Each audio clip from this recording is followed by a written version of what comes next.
Assalamu alaikum. मैं हूँ आपका teacher Hasan Ayub. In the last part of this lecture we discussed about the problem solving steps, जिसके अंदर हमने डिस्कस किया था कि प्रॉब्लम आइडेंटिफिकेशन क्या होता है, उसके बाद specify requirements and at the last we discussed about the analyze the problem. आज जो हमारा टॉपिक है वो प्रॉब्लम सॉल्विंग स्टेप्स में पॉइंट नंबर 4 और पॉइंट नंबर 5 को हम डिटेल के अंदर चेक करेंगे. ठीक है.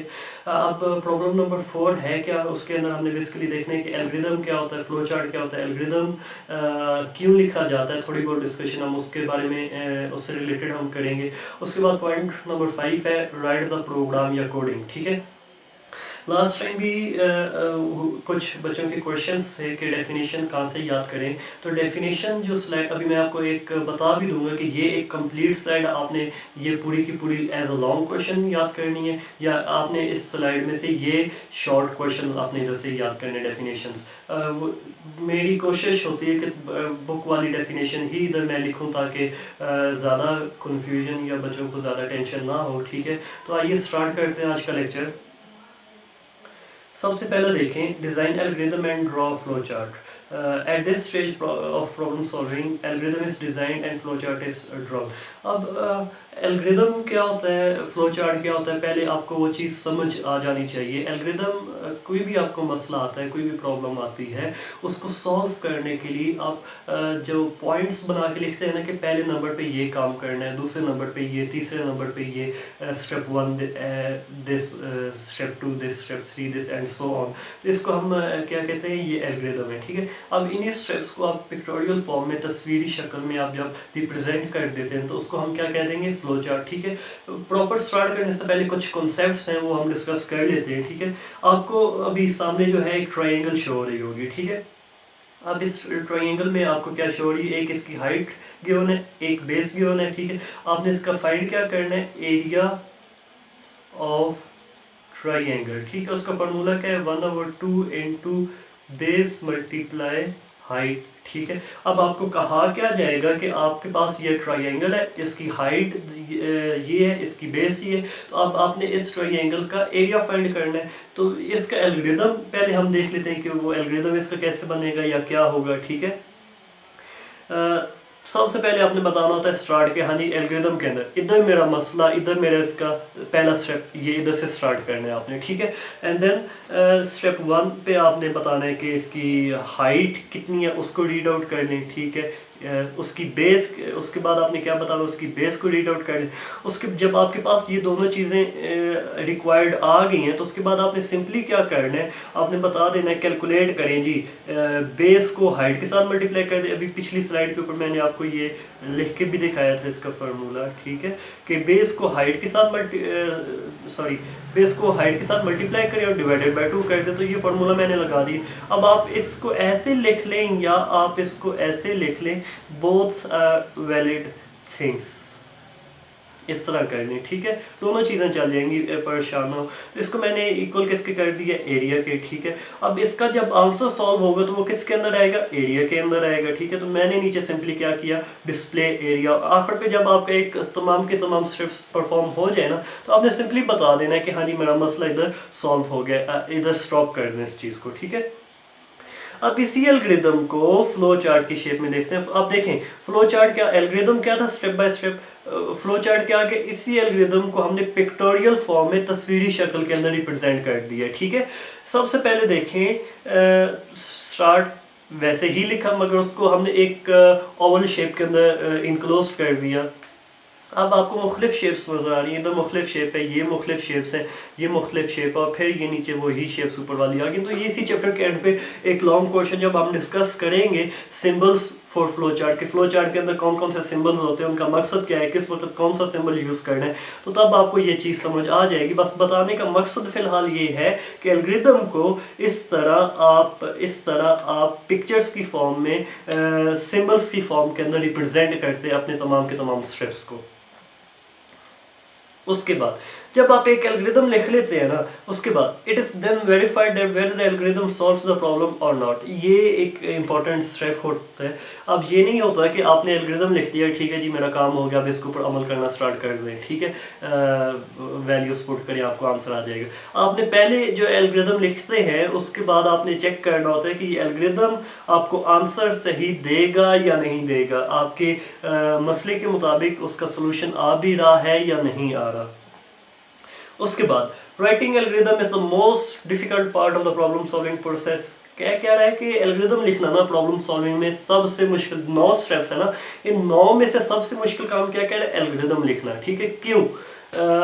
एल्गोरिदम के अंदर अगर आपने छोटी सी भी गलती की है ना, तो थ्रू आउट एंड तक आगे जो भी आपकी मिस्टेक्स होंगी, जो भी गलतियां होंगी, वो तमाम की तमाम वेस्ट जाएंगी, ठीक है। अब आपने एल्गोरिदम गलत लिखा था, आपने उसको चेक नहीं किया, आपने डायरेक्ट उसके ऊपर काम करना स्टार्ट कर दिया, 4 दिन आपने उसके ऊपर काम किया और बाद में आपको पता चले कि हाँ जी ये एल्गोरिदम तो सही तरह से काम ही नहीं कर रहा, ठीक है। तो इस वजह से एल्गोरिदम लिखना सबसे मुश्किल काम है, क्योंकि उसके लॉजिक बताई जाती है कि उसके अंदर हम स्टेप्स बताते हैं कि पहले स्टेप पे ये, दूसरे पे ये, तीसरे पे ये, अप टू सो जितने भी स्टेप्स होंगे, ठीक है।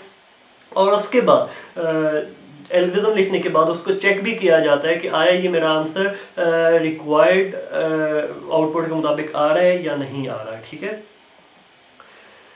ये एल्गोरिदम की प्रॉपर डेफिनेशन बनती है, आप बुक वाली ही डेफिनेशन है, आप इधर से याद कर लें या बुक से याद कर लें, it totally depends on you. Algorithm can be defined as an algorithm is a finite set of steps. पहले इस चीज को देख लें। फाइनाइट का मतलब होता है काउंटेबल। 2 चीजें होती है, एक फाइनाइट होता है, एक इनफाइनाइट होता है। You might have studied this in mathematics के। फाइनाइट ऐसी चीज़ें डाटा काउंटेबल एंड इनफाइनाइट ऐसी चीज़ें डाटा अनकाउंटेबल, मतलब जो किसी गिनती में ना चीज़ें आ सकें उसको हम इनफाइनाइट कहते हैं, और जो चीज़ें आप काउंट कर लें इजीली उसको हम क्या कहते हैं, फाइनाइट कहते हैं। तो एल्गोरिदम के अंदर जो स्टेप्स होने चाहिए वो 10, 20, 100, 200, 1000 मतलब काउंट हो सके, उनके ऊपर एक्शन परफॉर्म किया जा सकता हो, इतने स्टेप्स होने चाहिए। विच इफ फॉलोड मतलब अब इन स्टेप्स के ऊपर अगर हम अमल करें, उनको फॉलो करें, accomplish a particular task. Accomplish का मतलब है हासिल करना, अचीव करना, मुकम्मल करना, कंप्लीट करना, ठीक है। तो जिस टास्क के लिए भी आपने एल्गोरिदम लिखा हुआ होगा ना, तो वो टास्क आपका परफॉर्म हो जाएगा, वो टास्क आपका अचीव हो जाएगा, ठीक है। मतलब आपके एल्गोरिदम के अंदर एक नंबर ऑफ स्टेप्स होने चाहिए, और उन नंबर ऑफ स्टेप्स के ऊपर जब आप अमल करेंगे तो वो आपका एक टास्क या एक एक्शन परफॉर्म हो जाना चाहिए, ठीक है। उसके बाद N algorithm must be clear, साफ होना चाहिए, एम्बिग्विटी नहीं होनी चाहिए। एम्बिग्विटी का क्या मतलब है कि आपके अलावा भी अगर कोई और बंदा या कोई और शख्स या कोई और सॉफ्टवेयर इंजीनियर उस एल्गोरिदम को पढ़ने की कोशिश करे तो उसको समझ आ जाए कि हाँ जी अब इधर ये काम करना है, इधर ये काम करना है, इधर ये काम करना है। आमतौर पे जैसे पेपर्स के अंदर किया गया होता है, मैथ्स या प्रोग्रामिंग के पेपर्स के अंदर के कीड़े मकोड़े बना के आ जाते हैं कि टीचर को शायद समझ नहीं है कि वो मार्क्स दे देंगे। तो एल्गोरिदम ऐसा नहीं होना चाहिए, ठीक है। फाइनाइट काउंटेबल पॉइंट्स होने चाहिए, ये नहीं कि चलते ही जा रहे हो रुके ना किसी जगह। इफेक्टिव का मतलब है कि हमारा एल्गोरिदम कम से कम टाइम के अंदर आउटपुट शो कर दे। ये ना हो कि साल हो गया है और आपका एल्गोरिदम चलता जा रहा है और वो आउटपुट मुझे बिल्कुल शो ही नहीं कर रहा, ठीक है। The simplest form of algorithm is step form algorithm. ये जो ऊपर हमने 1-2 स्लाइड्स के ऊपर देखे है ना, area of a triangle find करने का एल्गोरिदम, इस तरह का या जो आम से सादा से कुछ नंबर ऑफ स्टेप्स के ऊपर 10, 20, 100 स्टेप्स के ऊपर हमारे एल्गोरिदम होते हैं, उनको हम क्या कह देते हैं, स्टेप फॉर्म एल्गोरिदम। और आपकी थ्रू आउट द सिलेबस जितने भी एल्गोरिदम्स चलेंगे चैप्टर 6 तक, वो तमाम के तमाम स्टेप फॉर्म एल्गोरिदम ही कहलाएंगे, क्योंकि वो काफ़ी कंसाइज, काफ़ी छोटे से आपके एल्गोरिदम्स होंगे। उसने आगे बता भी दिया, this consist of numbered step. This का मतलब है step form algorithm consist of a numbered step. ये एमसीक्यू में चीज़ आती है कि the simplest form of algorithm is known as dash algorithm. तो जो आमतौर पे सिंपलेस्ट फॉर्म होती है एल्गोरिदम की, उसको हम क्या कहते हैं, स्टेप फॉर्म एल्गोरिदम कहते हैं, ठीक है।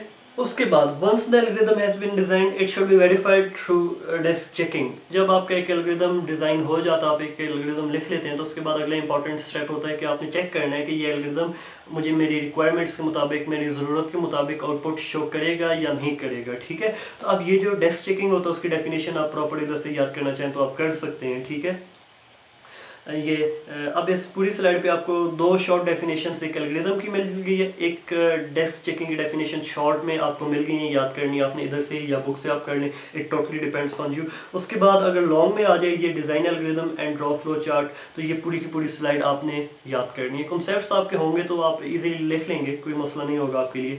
तो डेस्क चेकिंग की डेफिनेशन देखते हैं। Desk checking is the process of carefully observing the working of an algorithm.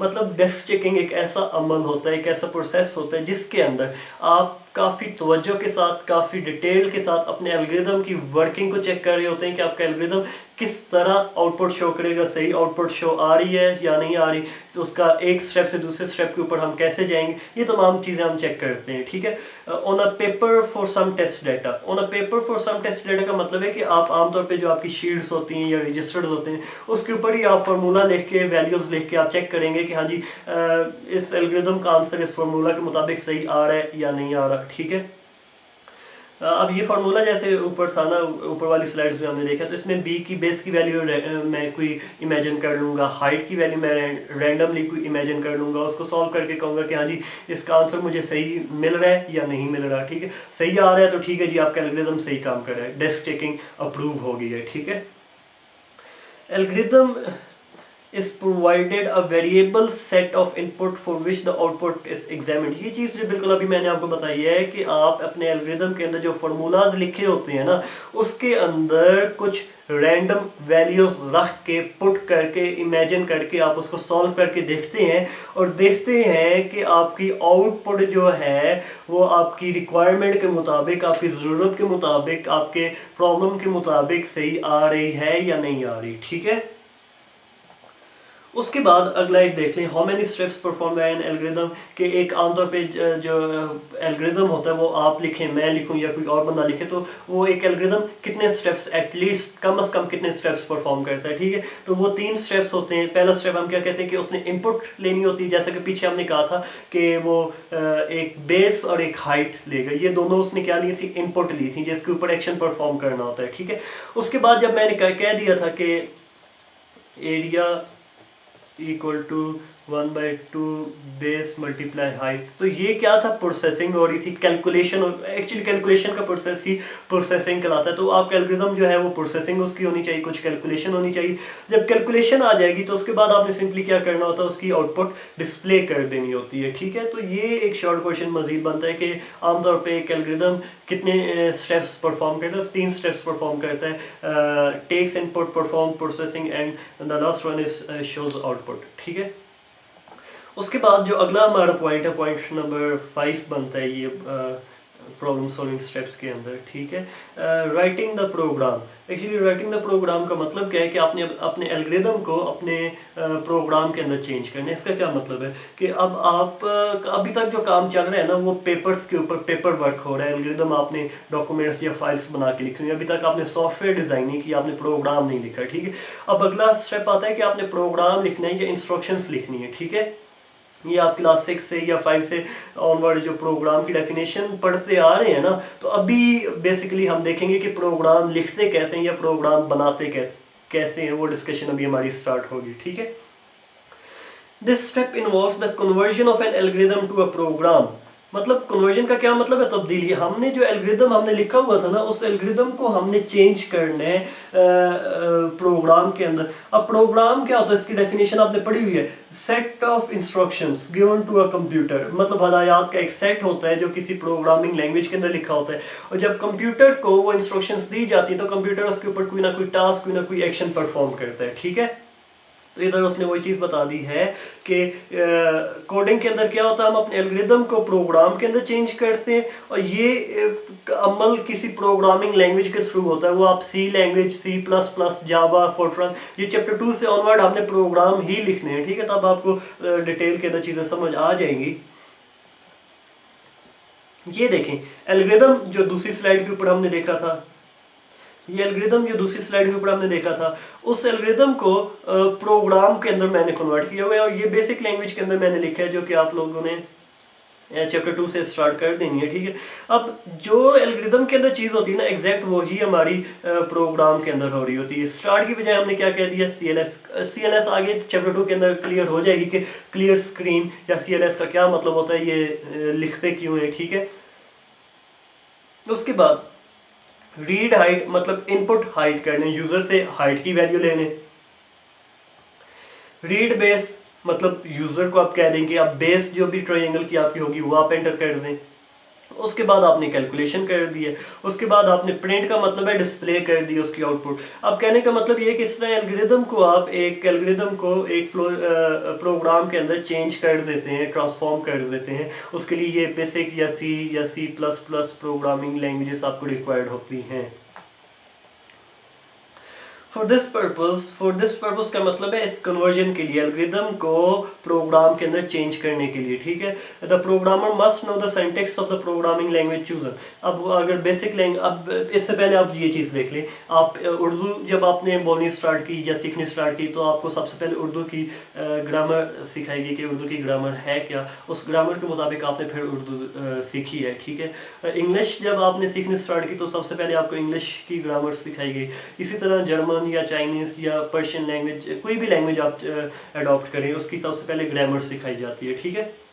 तो ये जो प्रोग्रामिंग लैंग्वेजेस होती है ना, इनकी भी एक ग्रामर होती है। इधर ग्रामर की बजाय हम एक लफ्ज़ यूज़ करते हैं सिंटैक्स, ठीक है। तो ग्रामर जो भी आप C या बेसिक या जावा या फोर्ट्रॉन जो भी आप लैंग्वेज चूज़ करेंगे, उसका सिंटैक्स या उसकी ग्रामर आपको पता होनी चाहिए, ठीक है। ये आप हिफ्स करके पैदा नहीं होते कि आपको पता होनी चाहिए, ये आपको सिखाई जाती हैं। ये बेसिक लैंग्वेज का सिंटैक्स या ग्रामर क्या होगी वो आपको चैप्टर 2 से ऑनवर्ड हम सारा सिखाएंगे।